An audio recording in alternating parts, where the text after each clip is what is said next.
có bên hay con xiang xiang mong bắn nhau tôi đang lời hận mạo lệ tăng xa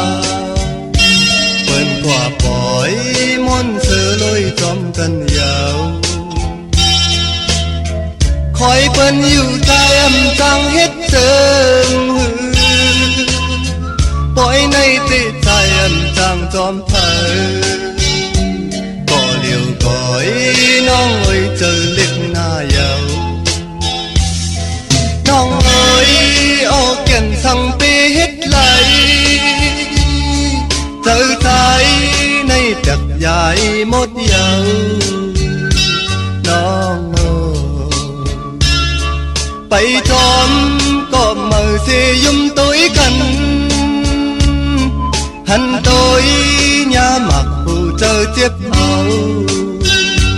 giam liều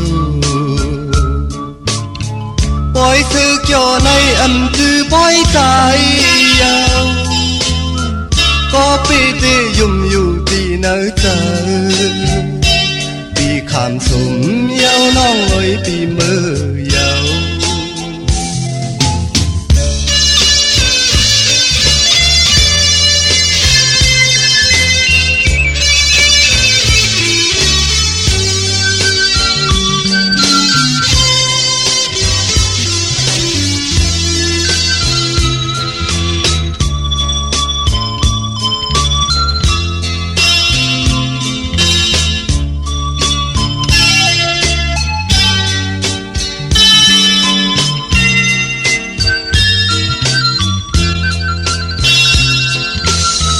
khói bên yêu tai âm trang hết trơn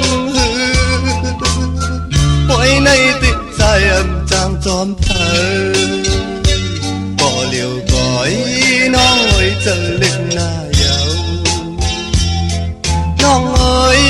ô kiện sang bê hết lại chờ thái này đẹp dài một giàuน้องơi bay tròn có mờ xe dung tôi cần hắn tôi nhà mặc hồ chờ tiếp âu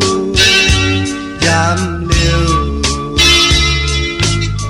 bói sư cho nay âm tư bói tai giàu có bê tê dùng dù đi nơi chờ bị khám súng nhau